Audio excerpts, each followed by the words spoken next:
Oke, baik. Bismillahirrahmanirrahim. Assalamualaikum warahmatullahi wabarakatuh.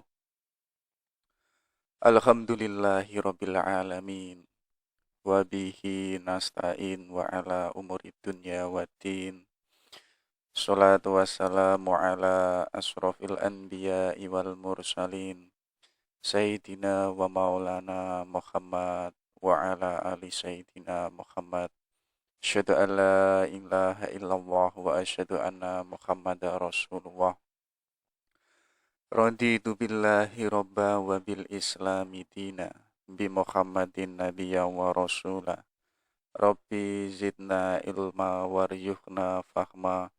Amin amin ya Allah ya rabbal alamin. Allahumma arinal haqqa haqqa warzuqna tiba'ah wa arinal batila batila warzuqna istinabah. Oke, baik teman-temanku semuanya yang saya hormati dan yang dirahmati oleh Allah. Kita lanjutkan lagi belajar kita pada hari ini. Hari ini kita lari ke tradisi Kristiani yang ada di Eropa. Jadi kita ketemu salah seorang agamawan. Jadi kalau di dunia Islam sebutannya itu ulama atau seorang syekh, yaitu adalah Thomas Aquinas. Jadi beliau ini adalah tokoh besar abad pertengahan, terutama di era skolastik. Ya, jadi skolastik itu kalau masuk ke dalam bahasa Inggris disebut school. Kalau masuk ke dalam bahasa Indonesia disebut adalah sekolah. Jadi teman-teman kalau anti barat, anti pemikiran-pemikiran barat, atau anti tradisi-tradisi barat, yo nggak sekolah aja. Ya, karena sekolah itu pada dasarnya pada era skolastik. Oke, Thomas Aquinas ini lahir kalau nggak salah pada tahun 1248 Masehi.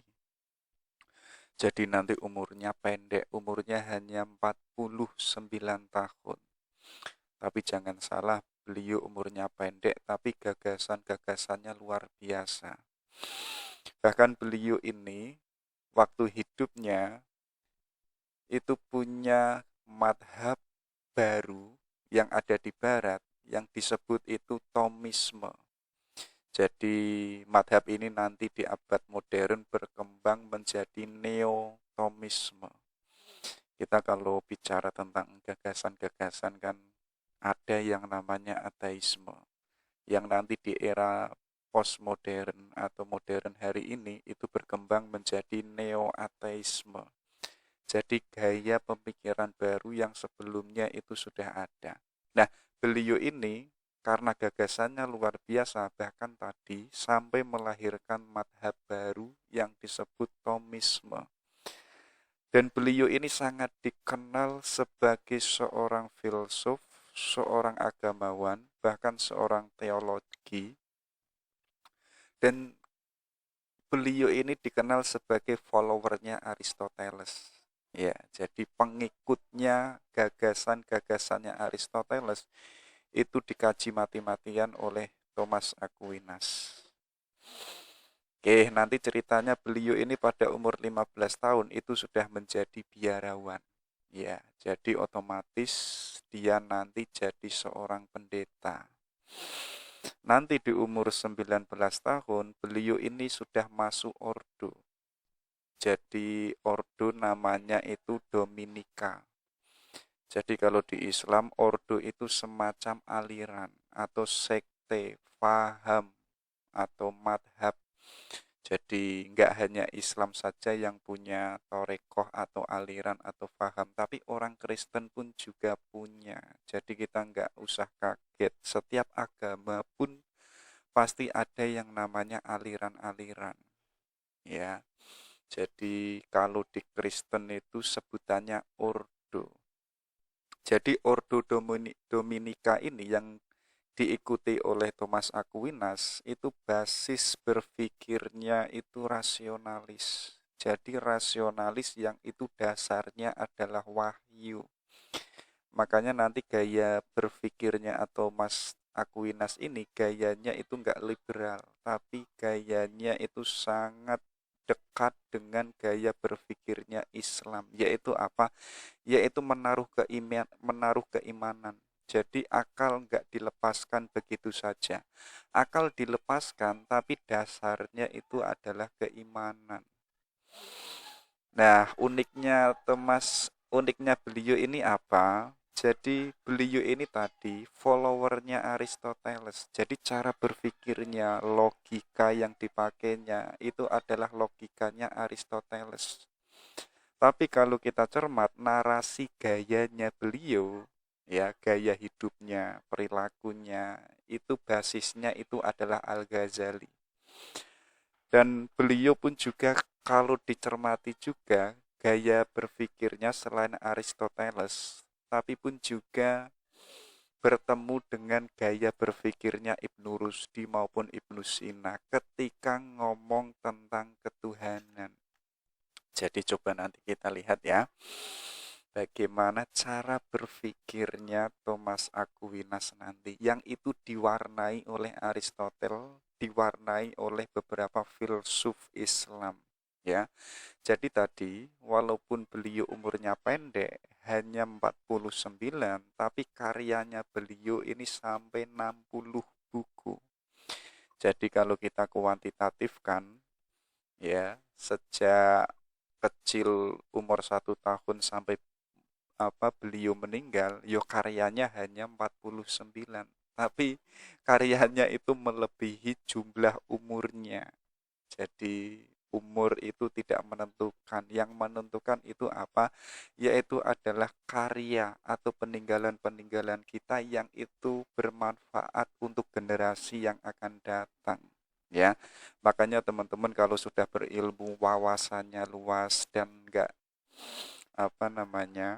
ilmunya sudah mateng, yo jangan lupa yang namanya menulis, harus produktif. Ya, kenapa demikian? Biar hidup kita itu abadi. Teman-teman mungkin bisa membayangkan ya karyanya Imam Bukhari, karyanya Imam Syafi'i. Kenapa namanya beliau itu sampai hari ini masih disebut-sebut oleh orang Islam. Bahkan enggak hanya orang Islam saja yang menyebut nama-nama para filosof, para cendekiawan, para ulama Islam. Kenapa hari ini masih dikaji, masih dijadikan sebagai penelitian, namanya masih sering disebut, ya karena berkat karyanya. Jadi beliau tidak meninggalkan harta, tidak meninggalkan yang namanya istri, tidak meninggalkan kekayaan, tapi yang ditinggalkan itu adalah karya. Jadi kalau kita meninggalkan warisan, mungkin 10 tahun, 15 tahun habis, dan itu enggak menjadikan generasi yang akan datang itu menikmatinya. Tapi kok kita meninggalkan karya, karya ini enggak akan habis ya. Setiap regenerasi akan dikaji, setiap regenerasi akan diseminarkan. Karena apa? Karena karyanya itu bermanfaat untuk umat ya. Jadi kenapa beliau ini produktif, dan tadi beliau ini kan seorang pendeta, seorang biarawan ya. Ya otomatis beliau ini nggak punya istri, apalagi nggak punya anak. Jadi waktunya banyak untuk berpikir, waktunya banyak untuk menulis. Oke, itu ya. Dan beliau nanti karena gagasannya luar biasa dan sekaligus dikenal sebagai seorang teolog dan agamawan, beliau pun juga pernah ngajar, yaitu ngajar di Prancis, dan kabarnya pun juga pernah diundang sering ke Italia untuk ngajar teologi Kristen. Nanti pada akhir perjalanan beliau, jadi ada cerita 2 tahun sebelum beliau ini meninggal, beliau ini mendapat semacam ilham kalau memakai Islam ya. Jadi semacam mendapatkan ilham, kemudian dari situ beliau sadar.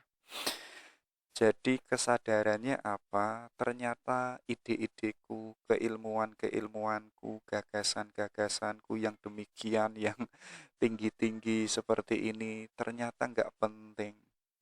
Jadi yang penting itu ya Tuhan itu sendiri. Jadi ada kesadaran semacam apa yang paling pokok, yang paling absolut, yang paling puncak itu ya Tuhan.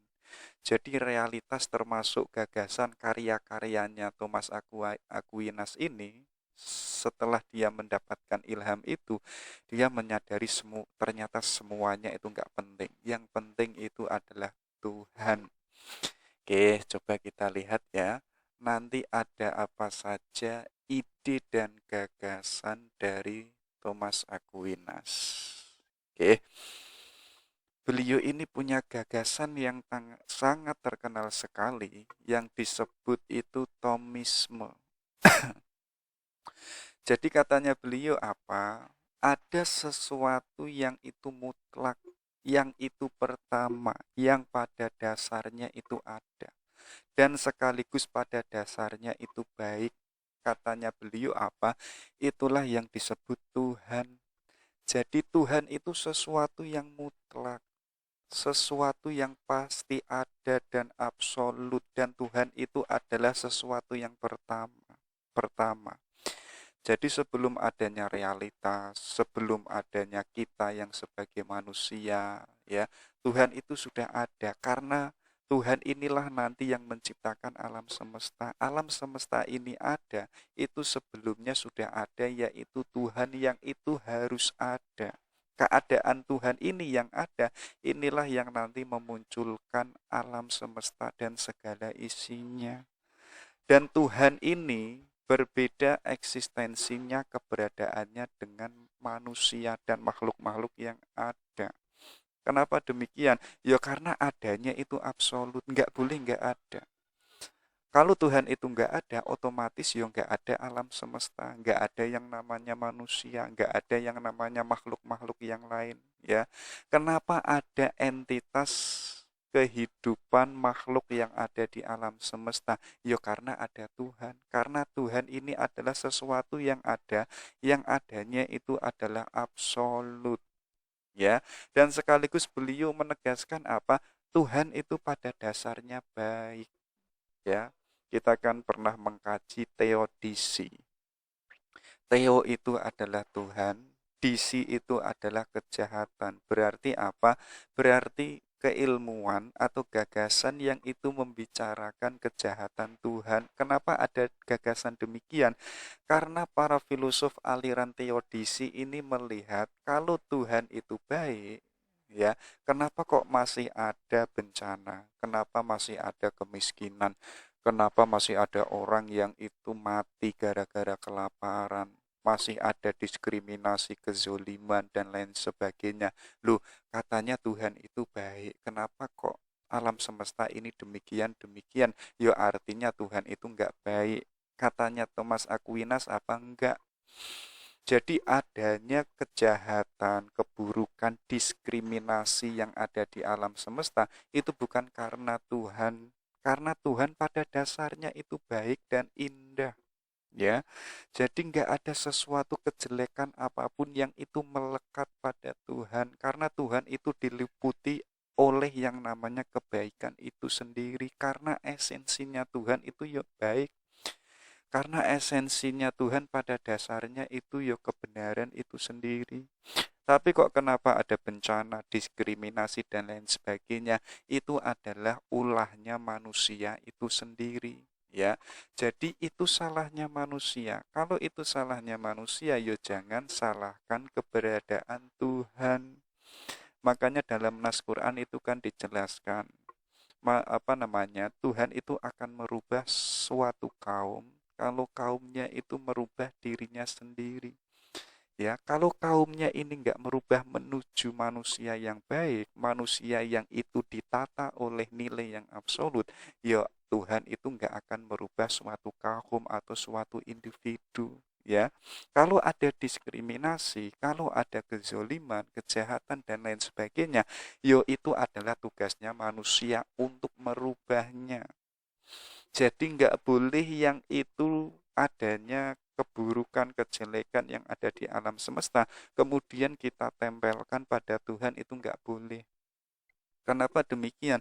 Ya karena Katanya Aquinas apa? Pada dasarnya Tuhan itu baik dan indah. Kalau Tuhan itu indah dan baik, otomatis yang diciptakan yang ada di alam semesta itu pun juga baik dan indah. Ya, termasuk apa? Manusia. Lu manusia sejak awal, coba teman-teman dicek waktu kita itu bayi, kita kan kelihatan imut, kelihatan ganteng, ya. Kulit kita pun juga masih bersih, mata kita masih bening. Loh, Tuhan menciptakan awal manusia itu ya dalam keadaan baik dan dalam keadaan indah. Tapi nanti ketika bayi ini berkembang, umur 5 tahun, umur 10 tahun, itu kan sudah tidak sebagaimana indahnya saat dirinya itu bayi. Artinya apa? Ini menunjukkan kalau Tuhan pada dasarnya itu baik dan indah, yo segala yang diciptakan Tuhan itu pasti baik dan pasti indah. Artinya apa? Tuhan itu enggak jahat, Tuhan itu enggak egois, Tuhan itu enggak mementingkan dirinya sendiri.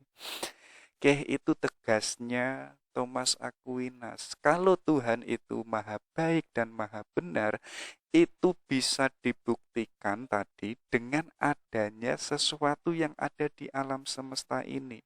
Karena seluruh kebaikan dan kebenaran yang ada di alam semesta ini, itu hakikatnya adalah miliknya Tuhan.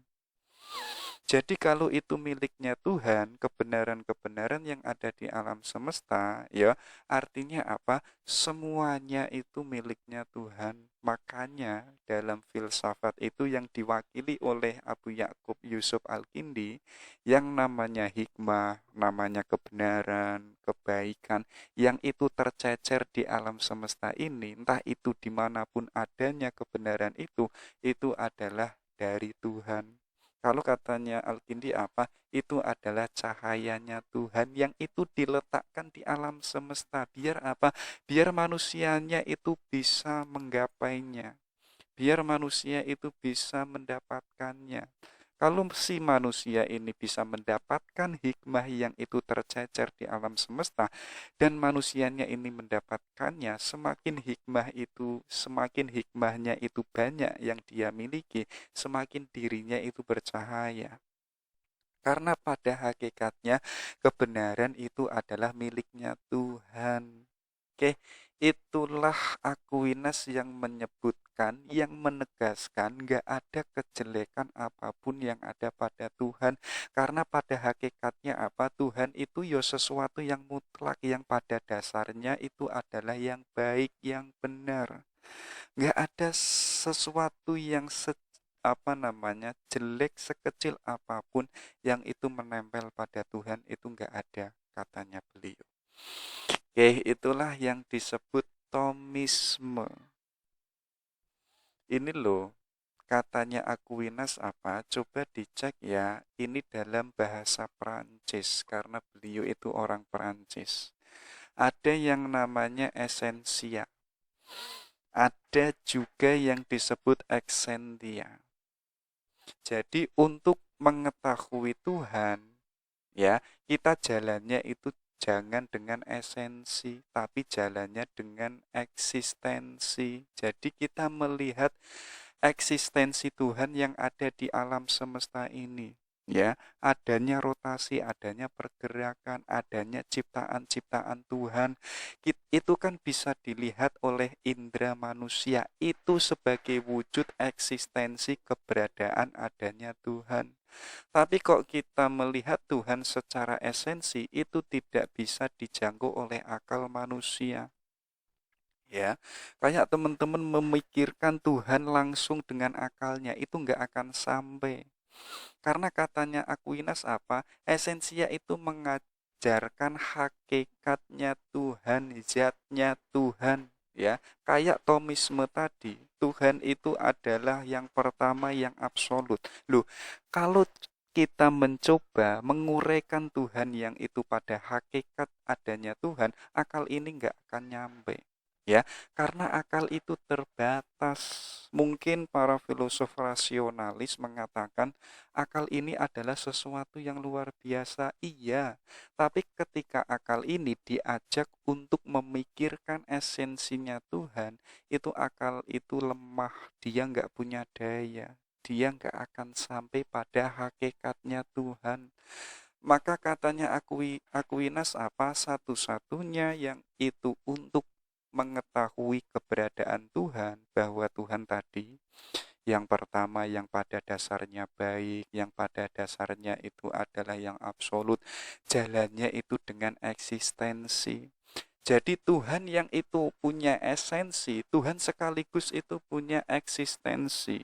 Dan eksistensi Tuhan inilah bisa dilihat, bisa direnungi, bisa dipikirkan oleh akal manusia melalui adanya realitas alam semesta. Jadi realitas alam semesta itu yang ada, yang itu berjalan, adanya banyak makhluk yang ada, itu adalah secara tidak langsung eksistensi adanya keberadaannya Tuhan. Jadi kalau kita kok sibuk pada esensi hakikat Tuhan, kita nggak akan ketemu Tuhan yang seperti apa. Ya, maka fokuslah pada eksistensi Tuhan. Tapi katanya Aquinas, beliau ini menegaskan ya, esensi dan eksistensinya Tuhan itu hanya satu. Nggak ada yang namanya dualisme, nggak ada yang namanya pluralisme.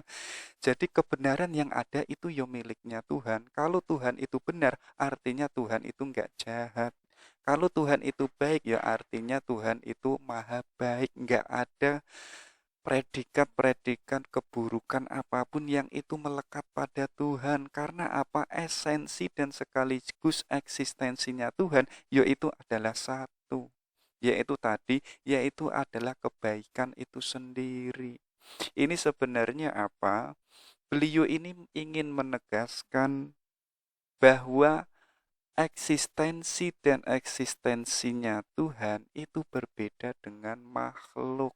Ya, kalau pada hakikatnya Tuhan itu satu, tapi ciptaan yang itu disebut makhluk, yang itu diciptakan oleh Tuhan, sifatnya itu enggak satu, melainkan sifatnya itu jamak, banyak. Ya, ada manusia yang versi ini, ada manusia yang versi Eropa, ya. Walaupun ada kesamaan pada si manusia, pasti ada perbedaan, baik itu tabiat, baik itu karakter. Artinya apa? Artinya ciptaan-ciptaan Tuhan yang itu ada di alam semesta, sifatnya itu enggak satu. Karena kesatuan ini adalah esensi sekaligus eksistensinya Tuhan. Ya, artinya apa? Segala realitas yang ada di kehidupan ini sifatnya adalah jamak, banyak. Ini ingin menunjukkan bahwa Aquinas ini ingin memurnikan Tuhan yang apa adanya.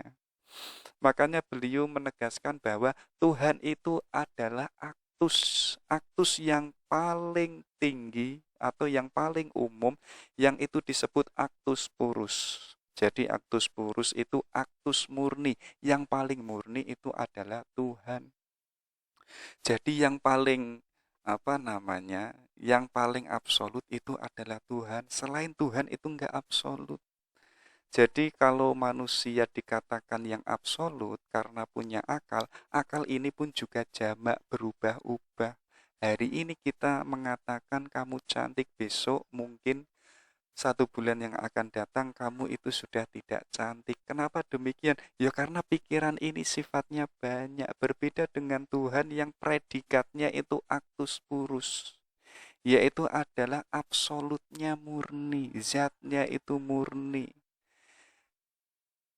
Kemudian dilanjutkan apa? Di mana Tuhan itu dinyatakan, nyatanya itu ada dan bersifat tunggal. Jadi selain Tuhan itu nyatanya itu bisa ada dan bisa tidak. Ya, kalau teman-teman itu memakai kacamatanya Muhyiddin Ibnu Arabi, beliau kan punya gagasan wajibul wujud dan mungkinul wujud. Ya, kenapa kok ada manusia? Yaitu sebagai jawaban adanya Tuhan. Ya, manusia ada atau tidak ada, keberadaannya itu sementara. Keberadaannya, adanya itu mungkin. Kalau itu mungkin, itu bisa ada dan bisa tidak ada. Yang bisa menjadikan manusia dan segala alam semesta ini bisa ada atau tidak, yaitu tergantung adanya Tuhan, karena Tuhan itu punya predikat wajibul wujud sebagaimana yang ditegaskan oleh Thomas Aquinas. Jadi Tuhan itu memang nyata ada dan sifatnya itu esa. Oke, itu ya. Untuk katanya beliau, untuk kita bisa menjangkau keberadaan Tuhan, kita jangan memikirkan Tuhan yang itu hakikatnya. Kita nggak akan sampai. Ya, akal itu terbatas, akal itu lemah.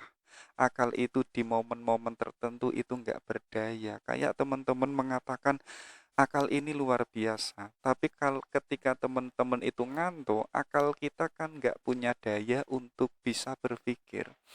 Atau lebih-lebih teman itu sedang stres, sedang galau, utangnya banyak, itu kan itu kan akalnya nggak bisa diajak untuk berpikir. Makanya akal ini jangan memikirkan esensi Tuhan, ya.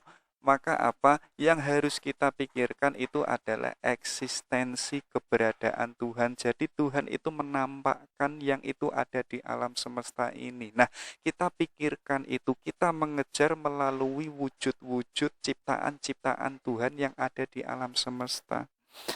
Kalau di alam semesta ini ada kebaikan, pasti ada yang maha baik. Kalau saya melihat perempuan yang cantik, pasti ada jauh yang lebih cantik, yaitu adalah Tuhan. Gitu ya. Jadi lewatnya itu adalah eksistensi. Itu katanya Thomas Aquinas. Oke, beliau pun juga punya gagasan filsafat penciptaan. Jadi katanya beliau apa? Tuhan itu menciptakan alam semesta itu sifatnya kontinu, sifatnya berkelanjutan. Jadi kenapa kok Tuhan menciptakan alam semesta yang sifatnya itu kontinu? Karena itu apa? Karena yang sudah diciptakan oleh Tuhan itu bisa dipelihara oleh Tuhan itu sendiri. Makanya Tuhan itu menciptakan sifatnya itu perantara. Jadi kita kan bisa melihat kita diciptakan Tuhan dari tidak ada, kemudian kita bertumbuh, kemudian kita dewasa, kemudian kita menjadi orang tua, kemudian kita meninggal. Artinya kontinu.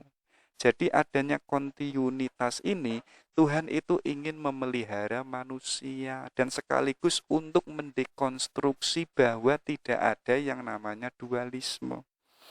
Jadi nggak ada yang namanya Tuhan dua, itu nggak ada. Jadi kan ada kepercayaan atau keyakinan yang itu meyakini ada Tuhan dan ada Tuhan baik. Kenapa kok alam semesta ini ada diskriminasi tadi, ada kejahatan, ada kejelekan, yaitu karena ada Tuhan jelek, ada Tuhan kegelapan. Tapi di sisi lain ada alam semesta yang isinya itu indah-indah, isinya itu cantik-cantik, isinya itu yang menyenangkan-menyenangkan, yaitu karena ada Tuhan cahaya. Jadi ada Tuhan cahaya dan ada Tuhan kegelapan. Tapi katanya Thomas Aquinas, karena alam semesta ini diciptakan secara kontinu, artinya tidak ada Tuhan yang namanya jahat dan Tuhan yang pluralisme dan lain sebagainya itu enggak ada. Karena tadi sudah ditegaskan Tuhan itu esa, hanya ada satu Tuhan yang itu menciptakan alam semesta sekaligus apa? Merawat segala kehidupan makhluk yang itu ada di alam semesta. Kalau seandainya ada dualisme, ya, itu malah menjadikan alam semesta ini rusak. Ya, mungkin Tuhan yang satu mengatakan alam ini harus demikian dan Tuhan yang satunya mengatakan nggak bisa. Alam semesta harus demikian sesuai dengan perspektifku. Maka kalau demikian akhirnya Tuhan dua ini yang disebut dualisme, akhirnya debat yang itu tanpa habis. Makanya apa? Harus ada satu pencipta yang itu disebut Tuhan, kemudian Tuhan ini menciptakan alam semesta, sifatnya itu kontinu, sifatnya berkelanjutan. Kalau itu berkelanjutan, artinya tidak ada sesuatu yang itu tidak dikuasai oleh Tuhan, tidak ada sesuatu yang itu tidak diciptakan oleh Tuhan. Artinya apa? Semua yang ada di alam semesta ini yaitu adalah ciptaannya Tuhan. Jadi kita yang sebagai manusia yang kita menganggap ini adalah ciptaanku, ini adalah produkku dan lain sebagainya. Loh, secara tidak langsung itu adalah yang menciptakan adalah Tuhan. Kita ini hanya sebagai alatnya saja. Kita itu hanya sebagai apa bahasanya? Hanya sebagai sarana saja. Makanya kita itu nggak boleh sombong. Kalau itu sifatnya berkelanjutan, artinya apa? Kemudian kita berpikir, apakah ciptaan Tuhan sebelumnya itu ada bendanya? Jadi benda yang apa adanya yang belum mewujud, kemudian Tuhan menciptakan, akhirnya benda ini memiliki bentuk dan memiliki warna. Apakah penciptaan Tuhan demikian? Tapi katanya Thomas Aquinas, enggak. Tuhan itu menciptakan alam semesta, benda-benda, makhluk, dan lain sebagainya, itu dari tidak ada menuju menjadi ada.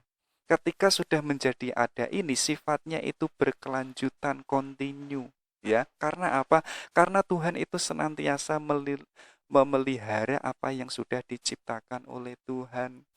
Jadi sifatnya itu kayak tukang sulap. Ini sebagai penegasan bahwa Tuhan itu punya maha, yang itu disebut maha pencipta.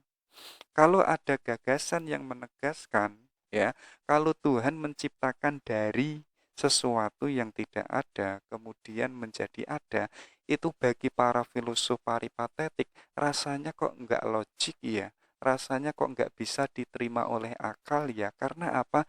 Karena yang mulanya tidak ada menjadi ada, ya. Bagi manusia pun juga sulit ketika menangkap realitas yang itu tidak ada kemudian menjadi ada. Adanya ini pasti ada bahannya. Kayak teman-teman hari ini misalkan membuat kopi, ya. Kopi yang tadinya itu enggak ada, sekarang itu ada. Loh, pasti adanya kopi yang itu sudah menjadi kopi, itu pasti ada bahannya. Bahannya itu ya kopi yang belum matang. Bahannya itu ya mungkin ada gulanya. Artinya apa? Ada bahan dasarnya. Kalau itu ada bahan dasarnya, kemudian Tuhan itu menciptakan, artinya akal rasio manusia itu bisa menerimanya. Karena apa? Bagi para filosof peripatetik, bahan dari alam semesta yang ada ini, yo bahannya itu adalah Tuhan itu sendiri. Tapi bagi Thomas Aquinas enggak. Kalau itu ada bahannya, seakan-akan Tuhan itu apa? Tuhan itu enggak punya daya, enggak memelihara, ya, enggak merawat alam semesta. Jadi beliau Aquinas itu ingin mengajak kita, ya, dengan adanya penciptaan yang tidak ada menjadi ada, yang itu disebut ex nihilo, ya, itu ingin menegaskan bahwa Tuhan itu senantiasa memelihara makhluknya yang itu berkelanjutan. Ya, jadi kita itu enggak dipelihara waktu kita kecil oleh Tuhan. Jadi kita awal sampai akhir kita tetap dipelihara oleh Tuhan. Jadi Tuhan ini Thomas Aquinas itu lebih setuju dengan yang namanya penciptaan yang tidak ada bahannya, yang enggak ada apa-apa, kemudian Tuhan itu menciptakan, tiba-tiba itu ada, tiba-tiba ada alam semesta. Kenapa demikian? Ya karena Tuhan itu maha membuat, maha mencipta. Kalau dalam bahasa Islam itu ya kun fayakun, ya. Jadi kuciptakanlah maka dia ada. Jadi ketika dilanjutkan oleh beliau, ketika sudah adanya alam semesta ini dan segala makhluknya yang itu diciptakan oleh Tuhan yang dari tidak ada menjadi ada, adanya penciptaan ini yang sifatnya itu makhluk, itu adalah sifatnya fana, sifatnya sementara. Ya, jadi yang tidak bisa fana itu ya Tuhan itu sendiri. Karena apa? Karena sifatnya mutlak, sifatnya itu absolut. Makanya tadi kita sebagai manusia itu nggak boleh sombong. Karena apa? Karena kita kedudukannya itu nggak absolut. Kita kedudukannya itu nggak mutlak, melainkan kita itu fana. Kita mungkin hari ini ada dengan ketawa-ketawa, ya kan? Tapi kan kita nggak yakin, nggak bisa memprediksi kita 10 tahun lagi kita masih ada atau enggak, kita kan nggak bisa menegaskan itu. Artinya apa? Artinya kita yang manusia itu ya sifatnya kesementaraan, sifatnya parsial. Karena apa? Karena yang harus mutlak, yang harus ada, yang harus wajib itu adalah Tuhan. Ini sebenarnya beliau ingin menegaskan apa? Antara Tuhan dan makhluk itu adalah sesuatu yang berbeda. Ya, Tuhan tadi kan esensinya kan hanya satu, sekaligus eksistensinya itu adalah satu. Jadi kalau eksistensinya Tuhan kok itu banyak, yo artinya benar para teodisi yang mengatakan apa? Banyak adanya kejahatan yang ada di alam semesta ini kemudian mengambil sintesa. Artinya Tuhan itu adalah jahat, Tuhan itu buruk, dan lain sebagainya. Ini ditegaskan oleh Aquinas, enggak, eksistensinya Tuhan itu ya hanya satu, yaitu baik dan benar. Tapi yang namanya ciptaan-ciptaannya Tuhan, yang itu berupa makhluk, itu eksistensinya banyak dan jamak sekaligus fana, sementara. Oke, itu ya. Itu filsafatnya Thomas Aquinas. Jadi alam semesta diciptakan yang sifatnya itu tidak ada, kemudian ada. Ya, adanya alam semesta ini yang sudah diciptakan oleh Tuhan itu dipelihara oleh Tuhan sampai akhir. Makanya apa? Sifatnya itu continuous, sifatnya itu berkelanjutan.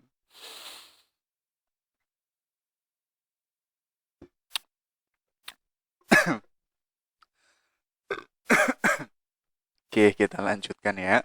Ini loh, bukti adanya Tuhan. Jadi asumsinya pertama apa? Untuk kita membuktikan Tuhan itu janjane ada atau enggak sih? Ya. Katanya Thomas Aquinas apa? Untuk agar kita bisa menemukan keberadaannya Tuhan, kita jangan memakai a priori. Tapi yang kita pakai itu dengan jalan a posteriori. Jadi a priori ini kita punya gagasan yang ada di akal kita, ya. Kemudian gagasan ini adalah gagasan yang itu memikirkan Tuhan. Sebagaimana tadi, sehebat apapun akal yang kita miliki, secerdas apapun, ya, itu tidak akan bisa menjangkau hakikatnya Tuhan, tidak bisa menjangkau esensinya Tuhan. Maka apa? Satu-satunya jalannya manusia untuk membuktikan bahwa Tuhan itu ada, yaitu dengan jalan a posteriori. Jadi kita melihat objek dulu yang ada di alam semesta ini, kemudian kita lari ke Tuhan. Kalau di alam semesta ini harmonis, alam semesta ini kok baik, indah, dan lain sebagainya. Kemudian akal ini merenungkan, pasti ada pencipta, ada yang mengadakan realitas yang ada di alam semesta ini yang itu disebut adalah Tuhan. Oke, itu ya.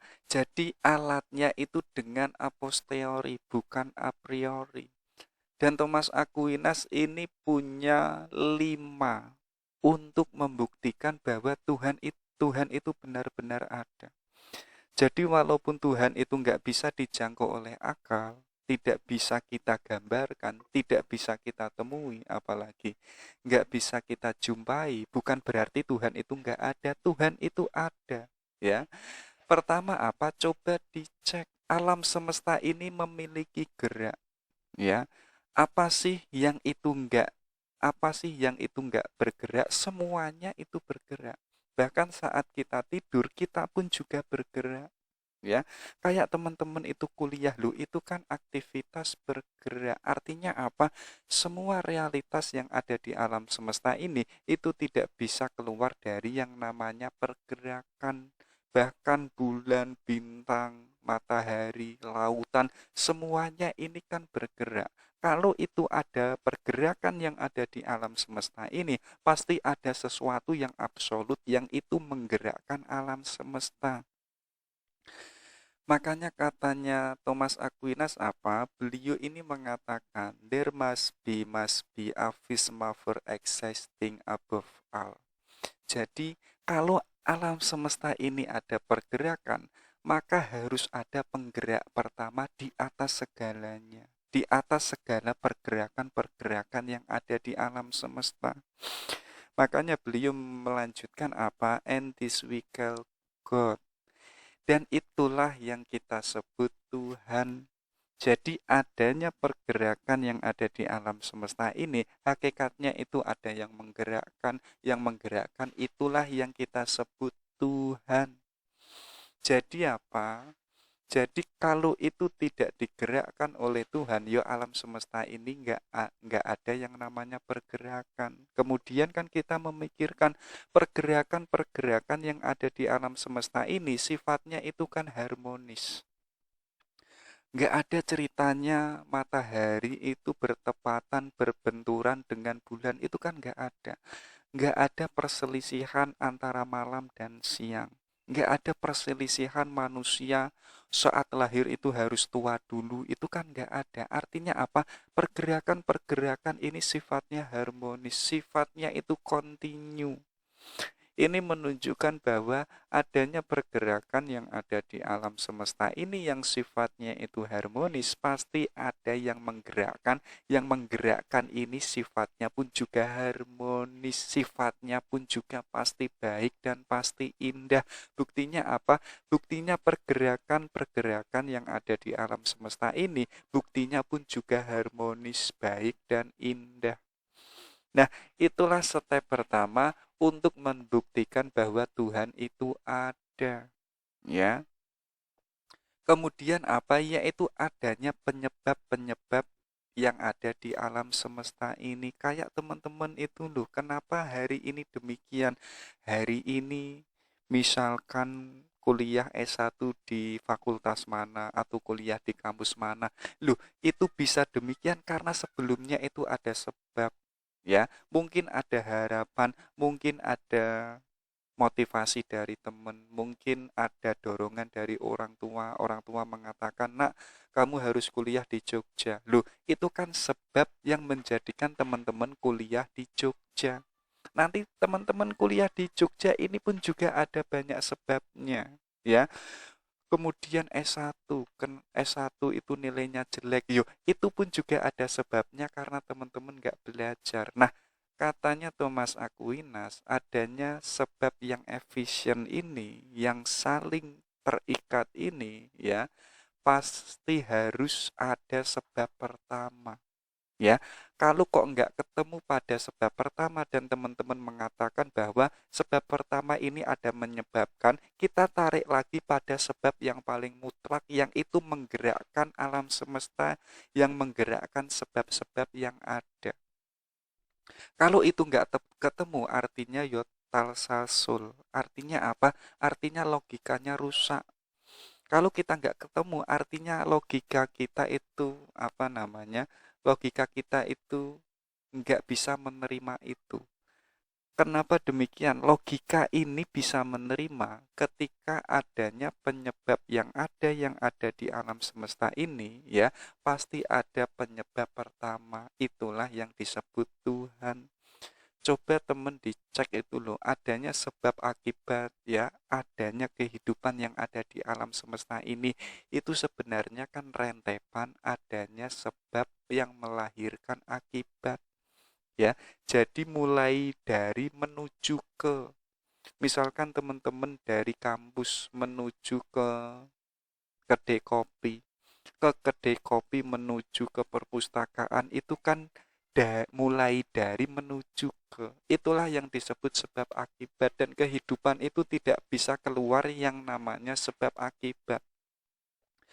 Kenapa kok teman-teman itu akibatnya diputus? Ya karena sebabnya ini dan lain sebagainya. Nah, adanya berbagai macam sebab dan akibat yang ada di alam semesta ini, ada satu yang menyebabkan segala sebab yang ada di alam semesta, itulah yang disebut Tuhan. Oke, itu yang kedua. Yang ketiga apa? Untuk membuktikan bahwa Tuhan itu ada, itu ada dua hal, itu kemungkinan dan keharusan. Jadi Aquinas ini melihat apa? Sesuatu itu ada dan akhirnya itu berhenti berada. Kayak manusia. Manusia dulu itu enggak ada, sekarang itu ada. Kemudian nanti kita itu sudah enggak ada. Artinya apa? Keberadaan manusia ini sifatnya mungkin. Sifatnya bisa ada dan bisa tidak. Tidak hanya manusia saja. Hewan apapun, tumbuhan apapun, sifatnya itu kemungkinan. Jadi adanya kemungkinan-kemungkinan yang ada di alam semesta ini harus adanya sesuatu yang itu keharusan, yang itu mutlak, yang itu harus ada. Itulah yang disebut Tuhan itu sendiri. Jadi Tuhan itu ada sifatnya nggak mungkin. Tapi apa sifatnya itu kalau memakai kacamatanya Ibnu Arabi tadi, sifatnya itu wajibul wujud. Kalau memakai kacamatanya Aquinas, Tuhan itu adalah keharusan yang harus ada, yang harus menciptakan alam semesta itu sebagai wujud keberadaan adanya Tuhan. Ada juga yaitu untuk membuktikan Tuhan, coba teman-teman dicek ya, di alam semesta ini ada sesuatu yang itu sempurna, yang itu pun juga tidak sempurna. Kayak teman-teman hari ini itu kan mengejar sesuatu yang sempurna, ya. Karena menyadari karena kemanusiaannya itu tidak sempurna. Akhirnya dengan kesadarannya itu, teman-teman itu mengejar kebaikan, mengejar ilmu, mengejar nilai. Demi apa? Demi dirinya. Karena dirinya yang kemarin itu tidak sempurna, itu lama-lama bisa sempurna. Kalau kita itu semakin hari semakin sempurna, kita pasti akan ketemu kepada yang maha sempurna. Itulah yang disebut Tuhan. Jadi ketidakkesempurnaan yang ada di alam semesta ini sebagai bukti bahwa hanya ada satu yang itu paling sempurna yang itu dimiliki oleh Tuhan. Itulah yang disebut Aquinas derajat kesempurnaan. Jadi ada yang setengah baik, ada yang sangat baik, ada yang paling baik, tapi ada sesuatu yang itu melampaui itu semua, yaitu adalah Tuhan. Yang terakhir apa? Yaitu adalah alam semesta ini dan segala isinya. Jadi alam semesta ini hakikatnya itu memiliki tujuan dan sekaligus punya arah tertentu. Ya, kayak teman-teman kan punya tujuan.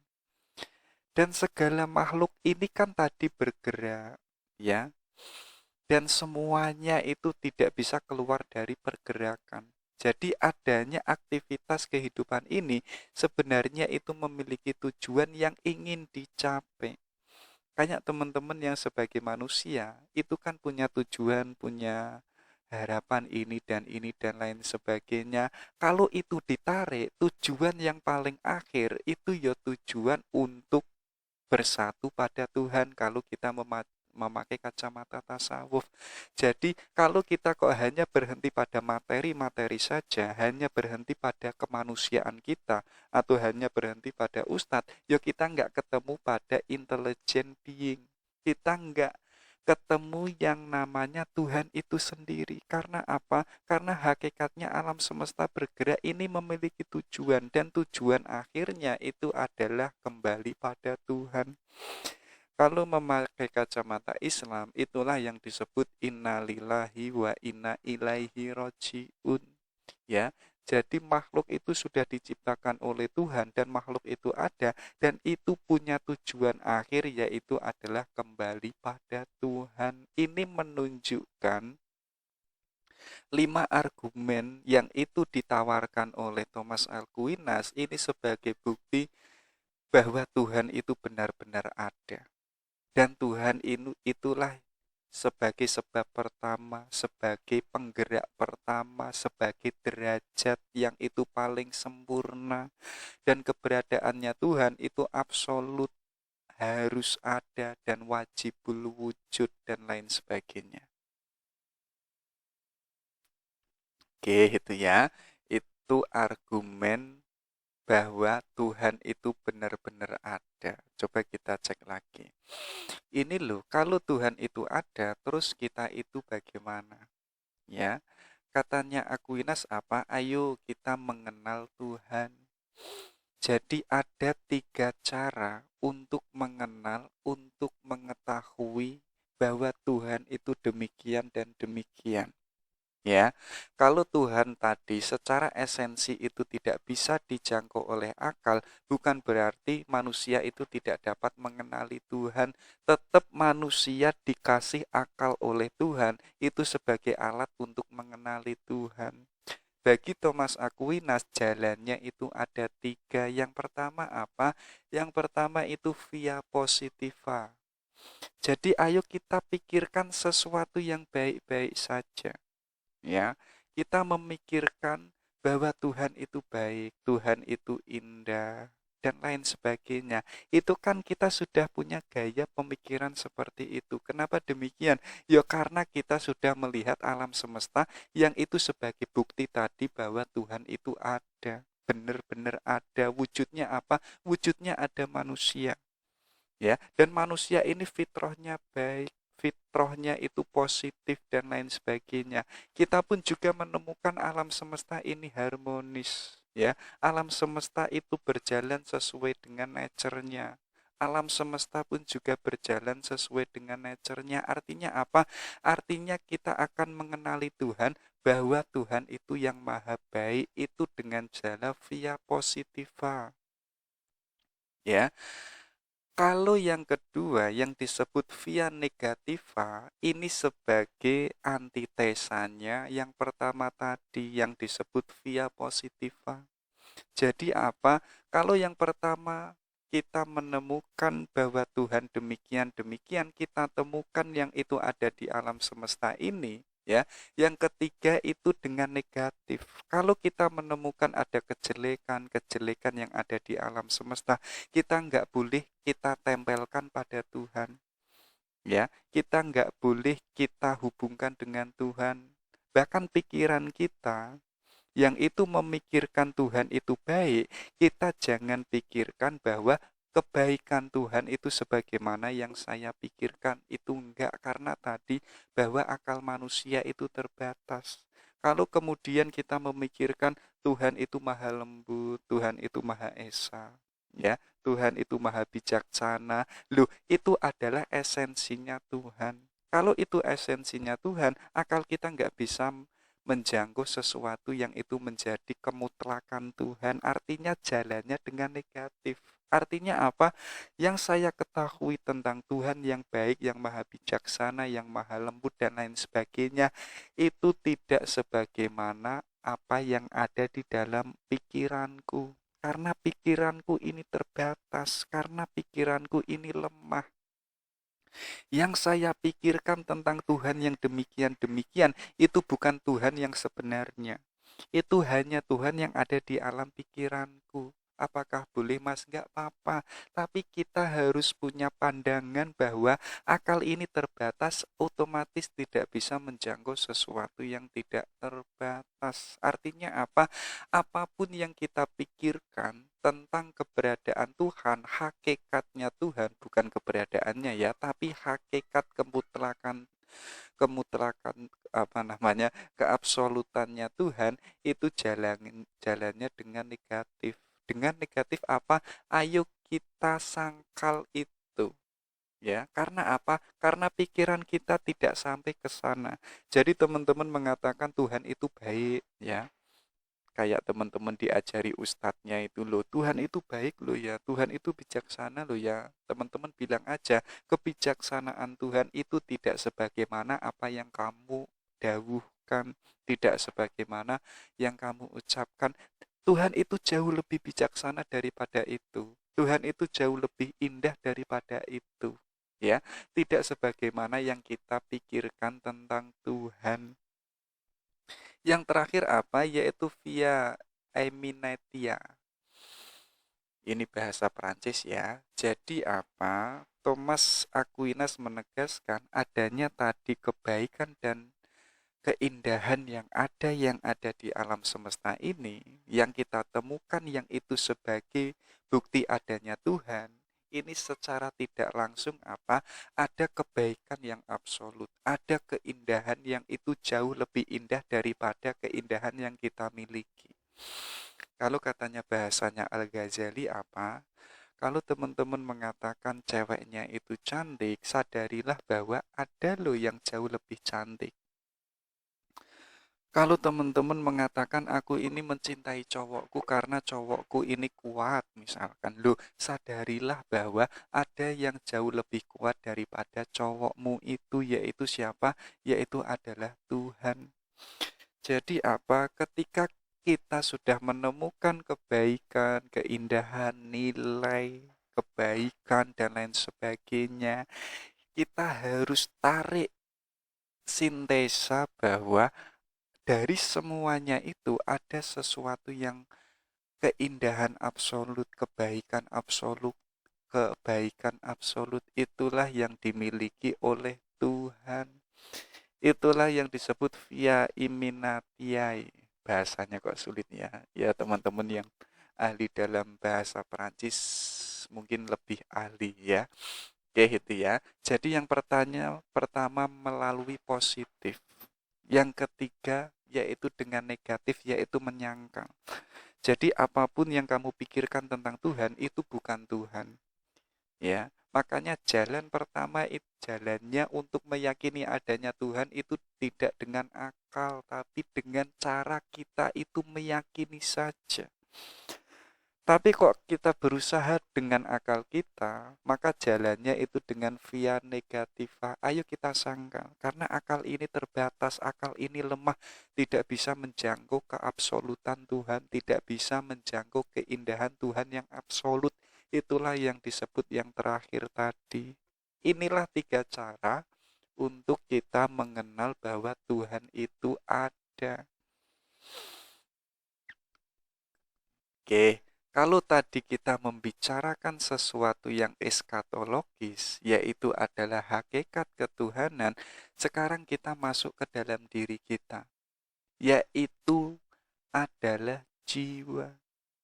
Ya, jangan salah loh ya, kita itu bukan barang materi, kita itu tidak hanya badan, tapi di dalam diri kita itu ada jiwa. Makanya beliau ini mengatakan jiwa dan jasad itu tidak bisa dipisahkan.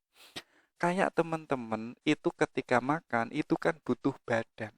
Tapi sekaligus teman-teman itu butuh yang namanya jiwa. Tapi kok kita hanya berhenti pada badan saja, kita bisa makan, tapi kita tidak bisa merasakan pedas dan manisnya apa yang kita makan. Artinya Jiwa dan jasad ini nggak boleh dipisahkan, karena keduanya itu main dalam kehidupan kita.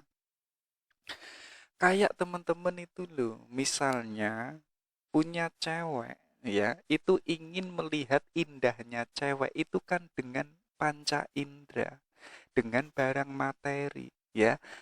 Kemudian kita menemukan ceweknya itu cantik. Yo, kalau itu hanya sebatas di mata saja, kita kok nggak punya jiwa, yo akhirnya kita hanya sebatas kamu itu cantik, tapi itu nggak ada rasanya. Kenapa kok ada cinta, ada rindu, ada kangen, ada yang namanya gejolak jiwa, ya, adanya murung, galuh, itu adalah aktivitas adanya jiwa. Jadi yang paling pokok bagi Thomas Aquinas Semuanya itu inti dan semuanya itu pokok. Karena Karena keduanya itu saling berhubungan, nggak boleh dibuang salah satunya. Kalau ada yang mengatakan yang pokok itu jiwa, loh, jiwa itu bisa eksis karena adanya badan. Dan badan ini eksis itu adalah digerakkan oleh jiwa. Kalau hanya jiwa-jiwa saja, yuk kita kayak hantu. Ya, kita mungkin bisa eksis, tapi kita nggak kelihatan, kita nggak wujud. Kenapa kok kehidupan ini ada wujud dan ada pergerakan tadi? Ya karena di dalamnya ada jiwa. Dan jiwa inilah yang memberikan daya gerak, yang memberikan daya rasa dan lain sebagainya. Ya, kayak teman-teman ibadah itu loh, itu kan juga memakai badan. Itu pun juga sekaligus memakai jiwanya. Tapi kok kita hanya jiwa-jiwa saja, yang terjadi itu ya spiritualis, yang penting beriman sajalah, yang penting meyakini Tuhan sajalah, nggak penting itu sholat duhur, nggak penting itu ibadah haji, ngapain pergi ke Mekah, yang penting saya mahabbah sama Tuhan itu ya sudah cukup. Itu kan kayak temen-temen apa? Kayak temen-temen yang punya cewek bilang, ya nggak penting lah jemput si dia, nggak penting lah WA-an sama si dia, apalagi nggak penting lah video callan sama dia, yang penting aku mencintai dia, yaitu absurd, ya, yaitu adalah bohong. Artinya apa? Jiwa dan badan ayo kita optimalkan bersama, karena jiwa nggak bisa eksis kalau nggak ada badan, badan ini nggak bisa bergerak yo kalau nggak ada jiwa. Jadi mana yang paling penting? Semuanya itu penting. Maka kalau itu penting, ayo kita gunakan sesuai dengan porsi dan proporsional dalam kehidupan kita. Nah itu ya, jadi katanya Aquinas, daya yang itu sebagai penggerak badan kita, itu memiliki 5 aspek, memiliki 5 macam. Yang pertama ada jiwa vegetatif. Jadi jiwa vegetatif ini hubungannya dengan pembiakan manusia. Jadi manusia bertumbuh, manusia berkembang, yang mulanya kita kecil, kemudian kita dewasa, ya. Itu adalah jiwa vegetatif. Kemudian ada jiwa yang sifatnya sensitif. Jadi kenapa kok kita punya jiwa sensitif? Inilah yang lahir, inilah yang melahirkan keinginan-keinginan. Jadi kalau kita tadi hanya vegetatif, tapi kok kita nggak punya sensitif, ya, artinya hidup kita monoton, hidup kita hanya bertumbuh dan berkembang. Kalau kita hanya vegetatif, kita nggak ada bedanya dengan hewan, kita nggak adanya dengan bebek atau dengan apalah. Makanya kita sebagai manusia, kita pun juga punya jiwa sensitif, kita punya keinginan untuk menjadi sesuatu. Makanya kan hidup kita kan senantiasa becoming, senantiasa menjadi. Kenapa demikian? Ya karena kita punya jiwa sensitif, keinginan kita itu macam-macam. Ya, dan keinginan itu tidak bisa mewujud kalau kita nggak punya jiwa yang itu menggerakkan badan kita. Makanya apa? Keinginan kita itu harus diwujudkan dengan yang namanya aktualisasi, yaitu apa? Jiwa yang itu menggerakkan badan kita. Kalau seandainya teman-teman itu keinginannya lulus S2 di 2023, ayo kita wujudkan itu. Ya, karena apa? Sudah ada dorongan jiwa yang itu ada harapan, ada keinginan.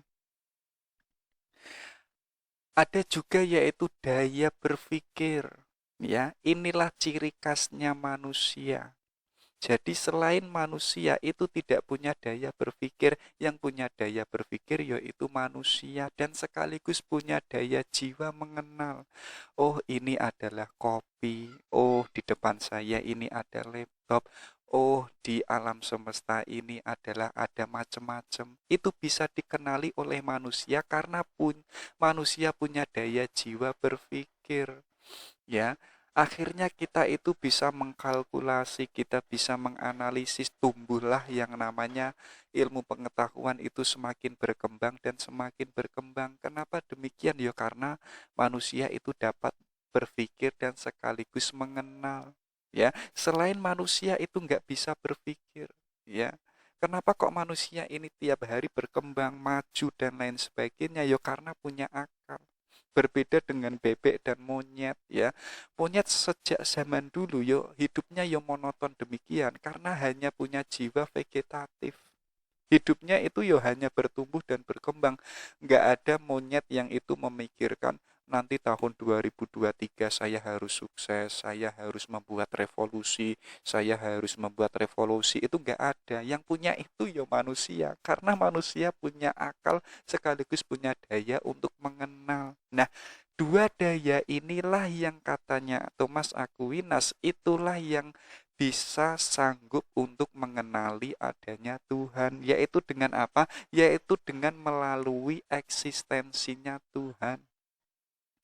Jadi kalau bahasanya sufi punya konsep yang namanya tajalli. Jadi Tuhan itu sudah memperkenalkan dirinya yang itu ada di alam semesta ini.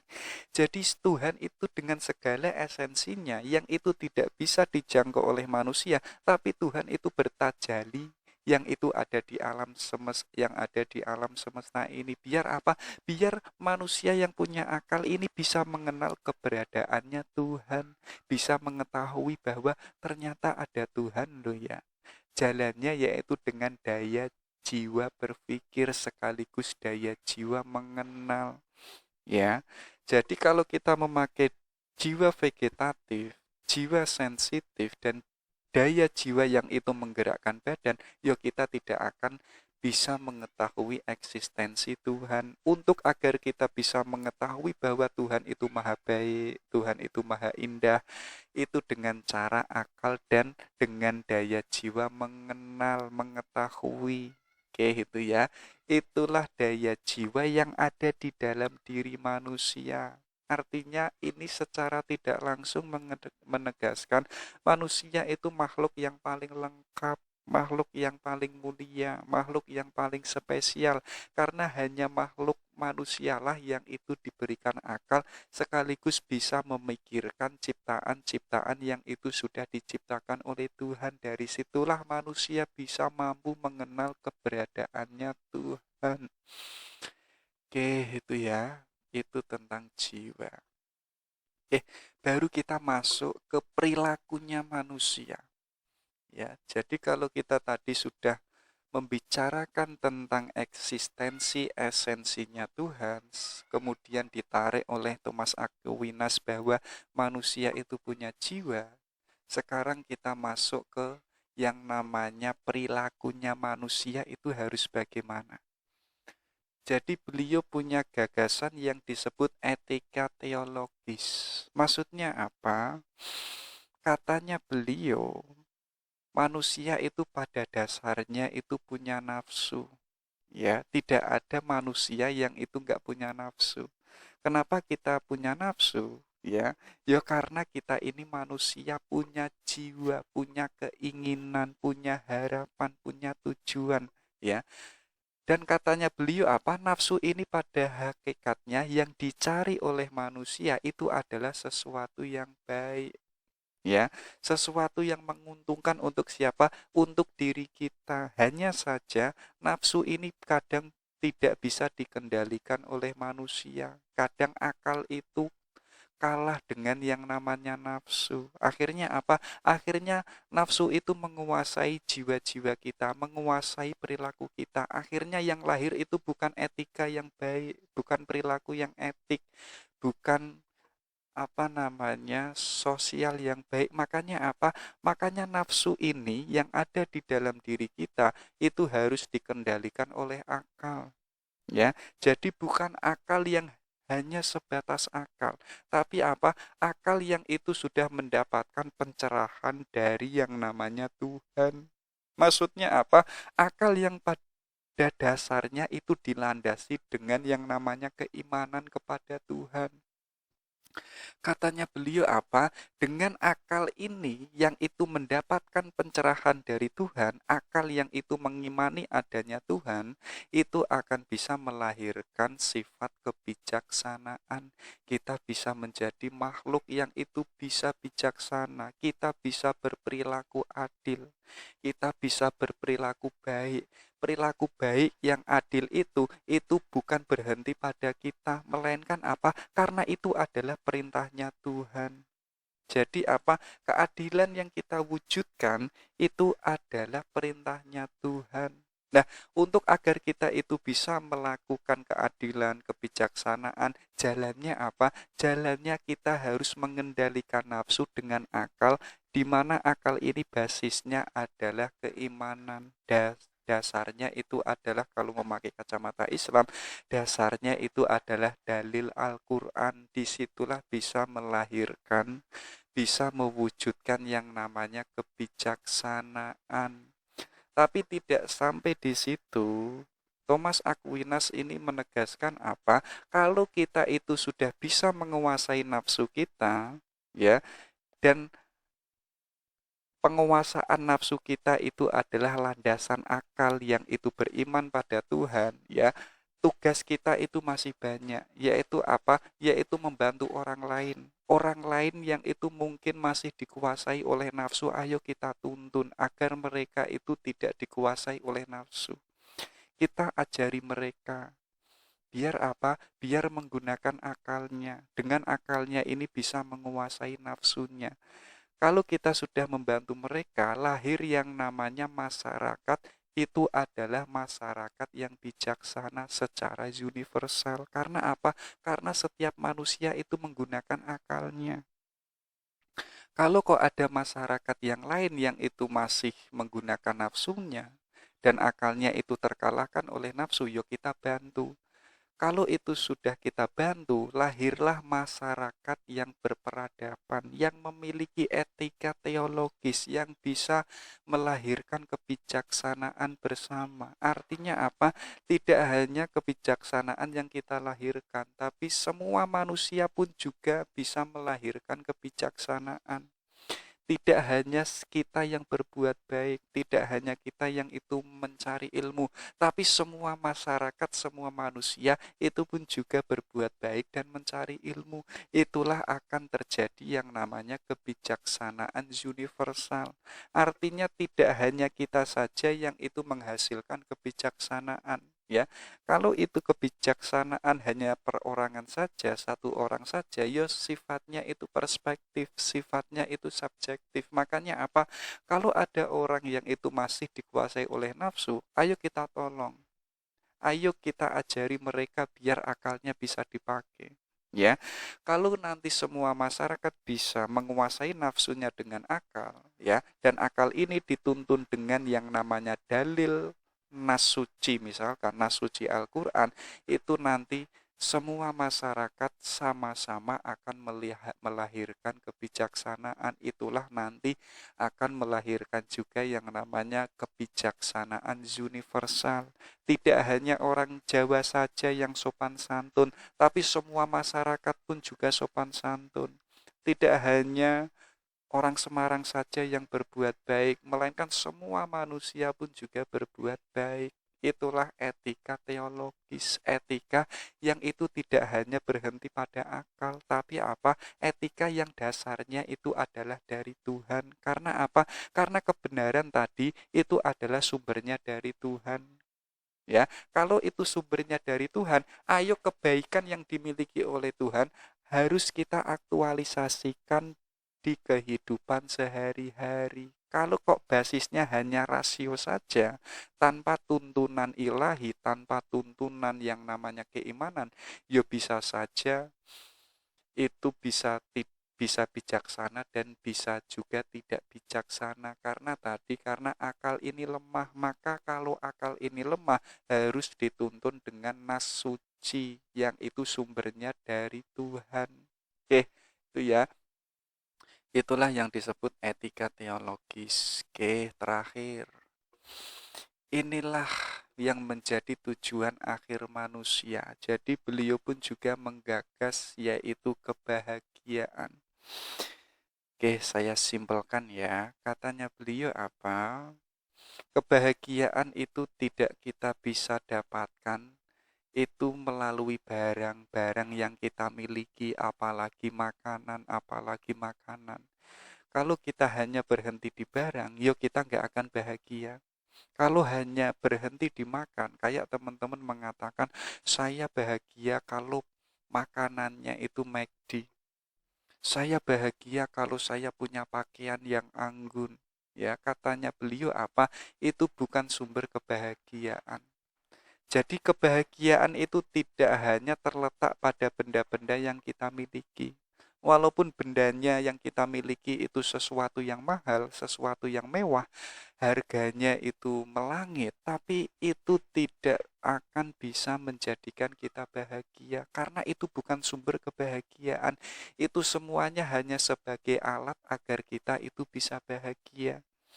Jadi jangan jadikan yang namanya pakaian, yang namanya cewek kita misalkan, itu bukan kebahagiaan akhir, bukan kebahagiaan puncak. Itu hanya sebagai alat saja agar kita itu bisa menjadi manusia yang bahagia.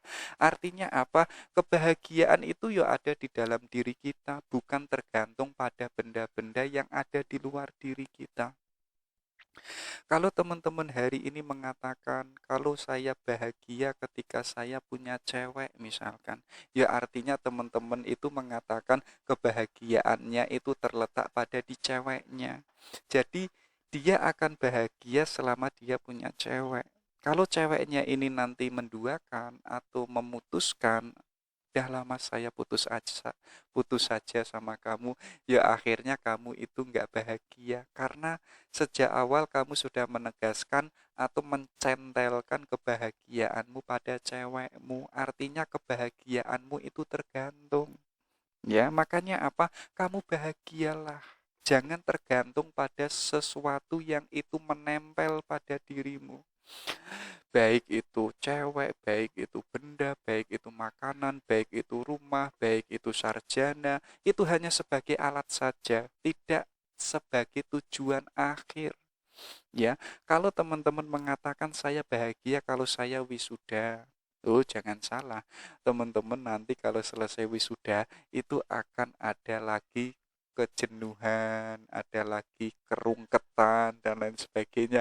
Artinya apa? Setelah wisuda itu bukan berarti selamanya akan bahagia. Pasti masih ada step perjalanan yang panjang lagi yang itu pun juga kadang nggak membahagiakan kita. Makanya apa? Adanya ijazah, wisuda, dan lain sebagainya itu kita jadikan alat saja. Jangan dijadikan tujuan hidup. Makanya apa? Kalau kita menggantungkan kebahagiaan pada sesuatu yang ada di luar diri kita harus menyadari sesuatu yang ada di luar diri kita sifatnya itu sementara, sifatnya itu enggak langgeng. Kayak tadi loh, teman-teman mengatakan kebahagiaanku itu terletak ketika saya punya cewek. Loh, cewekmu itu bukan sesuatu yang absolut, tapi melainkan sesuatu yang sifatnya itu sementara. Ya, coba kalau nggak sadar teman-teman dicek ceweknya itu anaknya siapa, anaknya orang tuanya pastinya. Dan sekaligus pun juga saya tidak mampu menguasai seluruhnya kalau kamu itu selamanya akan menjadi milikku. Dan posisinya pun juga seorang manusia yang sifatnya itu sementara. Kalau itu sementara, jangan dijadikan itu sebagai sandaran untuk agar kita bahagia. Kita jangan menyandarkan atau menempelkan kebahagiaan kepada sesuatu yang itu sifatnya sementara. Itu akan menjadikan kita nanti galuh, menjadikan kita stres. Karena apa? Karena sifat sementara kok kita jadikan sandaran untuk kita bahagia. Banyak kan kita hari ini, kita menyandarkan kebahagiaan kita pada sesuatu yang ada di luar diri kita. Saya bahagia kalau saya itu punya mobil. Saya bahagia kalau saya punya istri. Loh, istri itu pun juga sifatnya sementara. Sifatnya pun juga berubah-ubah. Ya, besok pun juga istrinya bisa meninggal. Kecantikannya pun juga bisa berubah, kebaikannya pun juga bisa berubah. Artinya walaupun dia istri kita, sifatnya pun juga sementara. Kalau itu sementara, itu jangan dijadikan sebagai sandaran untuk kebahagiaan kita. Makanya apa? Beliau ini, Auguste Comte itu menegaskan apa? Manusia itu tertipu pada kepuasan sementara, hanya berhenti pada materi. Kesementaraan materi itu tidak mungkin menjadi tujuan akhir manusia. Ya, jadi kalau kita hanya bersandar pada materi, ya yang terjadi kita galuh, kita stres, ya, kita judek karena apa? Karena kita tertipu pada kebahagiaan-kebahagiaan yang sifatnya sementara. Makanya apa? Kita harus mencari kebahagiaan yang sifatnya itu tidak sementara, yang sifatnya itu kebaikan universal, sifatnya itu nilai yang paling tertinggi.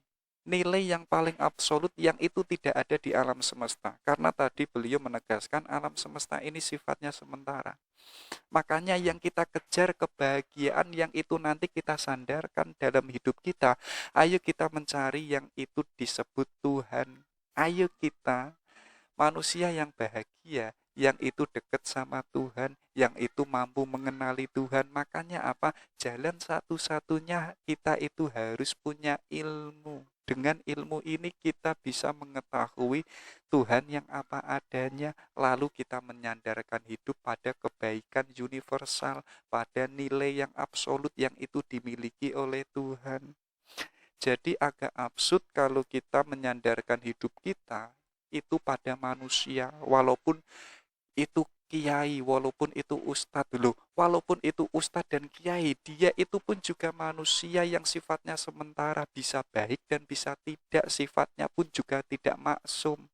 Dosanya pun masih dipertanggungjawabkan, belum diampuni oleh Tuhan. Loh, kenapa yang sementara ini kok kita jadikan sandaran untuk kebahagiaan kita? Artinya itu absurd, ya. Jadi apa?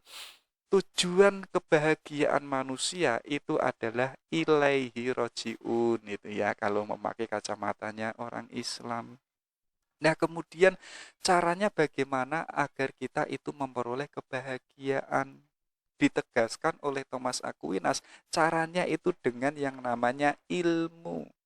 Ya, jadi satu-satunya barang yang absolut yang itu punya nilai tertinggi yang ada di alam semesta ini itu bukan yang namanya manusia. Manusia itu bernilai karena dia punya ilmu. Pada akhirnya manusia ini tidak sempurna, tapi bisa sempurna karena dia punya ilmu. Makanya apa? Agar kita memperoleh kebahagiaan, jalannya dengan ilmu, dengan pengetahuan. Karena pengetahuan ini sesuatu yang punya nilai universal yang ada di alam semesta ini. Jadi selain ilmu sifatnya itu enggak penting, sifatnya itu hanya berubah-ubah, tidak bisa kita jadikan sandaran untuk hidup. Nah, sandarkanlah hidup kita yang step pertama jalannya dengan ilmu. Tapi kita jangan berhenti pada ilmu. Kalau kita sudah punya ilmu, kita masih punya tugas yang kita sebut, yang disebut Thomas Aquinas disebut virtus etik, yaitu apa? Ayo kita membentuk diri kita menjadi manusia yang baik, menjadi manusia yang jujur, menjadi manusia yang bijaksana. Dasarnya apa? Dasarnya dengan pengetahuan. Kalau teman-teman mengetahui bahwa jujur itu adalah baik, ayo kita latih diri kita menjadi manusia yang jujur. Kalau teman-teman mengetahui bahwa berbuat baik itu adalah sesuatu yang mulia, ayo kita latih kita menjadi manusia yang itu berbuat baik. Itu lama-lama akan mendidik jiwa kita menjadi manusia yang baik. Ketika perilaku kita, cara berpikir kita, ya, gerak hidup kita itu kok perilaku moral yang etik, itulah kita akan menemukan kebahagiaan. Jadi kebahagiaan itu terletak pada diri kita, bukan terletak pada sesuatu yang ada di luar diri kita. Makanya kalau ada orang hari ini mengatakan aku ingin mencari kebahagiaan, artinya dia sudah kehilangan kebahagiaannya. Karena kebahagiaan itu nggak lari dari hidup kita. Karena kebahagiaan itu ada di dalam diri kita. Kenapa kok kita hari ini belum bahagia? Ya karena kita belum menemukan kebahagiaan, kita belum menjadi orang yang berilmu, kita belum menjadi orang yang berperilaku baik, belum menjadi orang yang berakhlak mulia. Kalau kita sudah menjadi manusia yang berakhlak mulia, kita akan menjadi manusia yang bahagia. Dan kebahagiaan kita tidak tergantung pada orang lain. Jadi, walaupun teman-teman punya cewek, dia akan tetap bahagia. Walaupun tidak punya cewek dalam keadaan jomblo, dia akan tetap bahagia. Karena kebahagiaan itu ada di dalam dirinya dan dirinya sudah bahagia. Ya, jadi urusan punya dan tidak punya, ya, itu tidak menjadikan diri saya menderita atau tidak bahagia karena saya sendiri itu sudah menciptakan kebahagiaan yang itu ada di dalam diri kita. Itulah kebahagiaan versi Thomas Aquinas. Oke, itu ya. Baru kita masuk ke kata-kata mutiara dari beliau. Coba kita cek satu persatu ya. Jadi katanya beliau apa? To one who has faith, no explanation is necessary. To one without faith, no explanation is possible. Jadi bagi orang yang beriman, itu tidak butuh lagi penjelasan.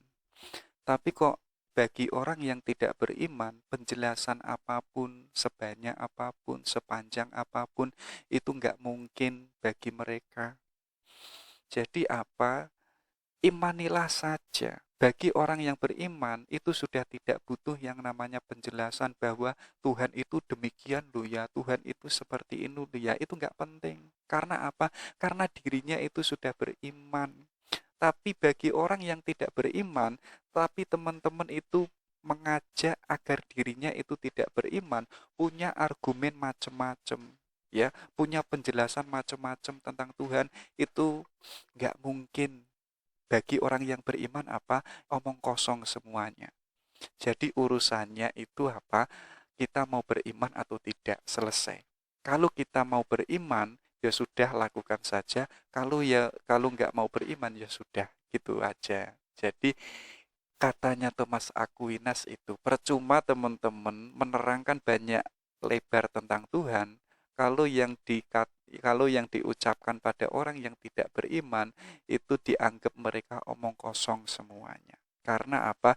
No explanation is possible. Penjelasan apapun untuk dia itu nggak mungkin.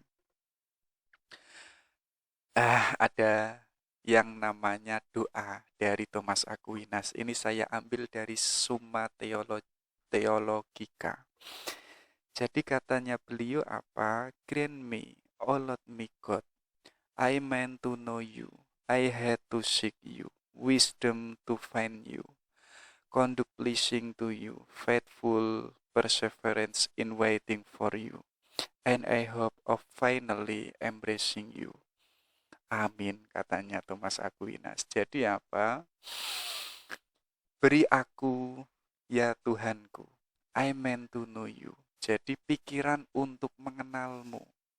Jadi Thomas ini mengajarkan doa kepada kita, meminta pada Tuhan, yaitu pikiran yang dapat mengenalmu. Kemudian apa? I had to seek you.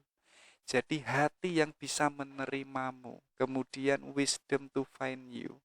Kebijaksanaan untuk menemukanmu. Kemudian apa? Conduct pleasing to you. Perilaku, tata cara yang itu bisa menyenangkan bagimu. Jadi perilaku kita itu bisa membahagiakan Tuhan. Gaya hidup kita pun juga bisa membahagiakan Tuhan, bisa membuat Tuhan tersenyum. Kemudian apa? Faithful perseverance in waiting for you. Jadi ketekunan kita yang itu senantiasa setia dalam menunggumu. And I hope of finally embracing you. Dan harapan yang akhirnya memelukmu. Wah, itu kan romantis ya. Kemudian amin ya. Jadi ayo kita minta sama Tuhan, minta pikiran yang itu dapat mengenal Tuhan, hati yang itu bisa menemukan Tuhan, yang bisa mencari Tuhan, kebijaksanaan yang itu bisa mendekatkan sama Tuhan, perilaku kita, gaya berpikir kita yang itu bisa menggembirakan Tuhan, yang bisa Tuhan itu tersenyum, yang pada akhirnya apa? And I have of finally embracing you. Yaitu apa? Yang pada akhirnya kita itu bisa memelukmu, bisa memeluk Tuhan, kita bisa kembali pada Tuhan. Oke, itu ya. Itu doanya Thomas Aquinas. Ada juga ya ini. Ini sebagai moto hidup kita. Jadi katanya beliau apa? There things are necessary for the salvation of man. Jadi apa? Ada 3 hal yang itu diperlukan oleh manusia untuk keselamatan kita sebagai manusia. Yang pertama apa? To know what he ought to believe. Kita harus mengetahui apa yang kita yakini. Yang kedua apa? To know what he ought to desire. Kita harus mengetahui apa yang kita inginkan, ya. Keinginanmu itu apa sih? Tahu nggak kamu yang kamu inginkan selama ini itu apa? Kamu harus mengenali itu. Yang terakhir apa? And to know what he ought to do. Kita pun juga harus mengetahui apa yang kita kerjakan. Jadi ada 3 basis yang itu harus diperlukan manusia, yang itu nanti akan menyelamatkan manusia. Ya, jadi ada 3. Kita tahu apa yang kita yakini. Kalau meyakini Tuhan, Tuhan itu siapa? Tuhan itu bagaimana? Tuhan itu juga seperti apa dan lain sebagainya. Kita mengetahui itu, otomatis landasannya itu harus dengan pengetahuan sekaligus dengan akal yang itu pancaran dari ilahi, kita sekaligus mengimaninya. Sekaligus kita harus mengetahui apa yang kita inginkan. Ya, jadi keinginan kita kan macam-macam. Kita harus mengetahui. Maka lucu manusia menginginkan sesuatu tapi tidak tahu apa yang dia inginkan. Punya harapan ke depan tapi tidak tahu harapannya itu apa. Punya mimpi tapi nggak tahu mimpinya itu apa. Itu tidak akan menyelamatkan manusia. Yang terakhir apa? Mengetahui apa yang dilakukan. Oh, hari ini aku akan melakukan ini. Oh, kalau mahasiswa tugasnya ini. Oh, kalau santri tugasnya demikian-demikian. Artinya tahu apa yang dia kerjakan. Inilah nanti yang menyelamatkan 3 hal yang menyelamatkan manusia. Oke, itu ya. Terakhir, katanya beliau apa? Beware the man of a single book. Jadi beliau ini mewanti-wanti, waspadalah pada pria yang itu hanya satu buku. Ya, jadi kita harus waspada pada pria yang itu hanya satu buku, bacaannya itu hanya satu buku saja, itu saja. Tidak mau menerima buku yang lain. Wawasannya itu saja. Itu katanya beliau apa? Waspadalah sama mereka karena pikirannya itu sempit, mudah menyalahkan, ya. Pikirannya tidak universal. Jadi kalau kita tidak mau dikritik oleh beliau, ayo bacaan kita banyak. Judul buku yang kita baca pun juga banyak, ilmu yang kita kaji pun tidak hanya satu jalur saja, melainkan banyak jalur. Biar apa? Biar kita menjadi manusia yang itu bisa melihat berbagai macam banyak kebijaksanaan yang ada.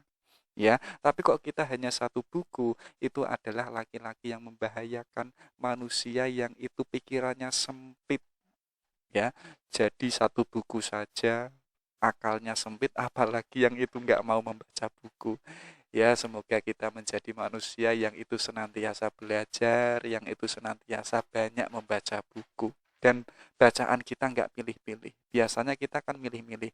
Oh, ini bukunya Wahabi. Oh, ini bukunya Syiah. Oh, ini adalah bukunya ini. Saya hanya mau membaca ini. Tetap saja pikirannya sempit. Oke, itu ya. Itu dari Thomas Aquinas, seorang biarawan dan sekaligus seorang pendeta. Oke, sekian. Assalamualaikum warahmatullahi wabarakatuh.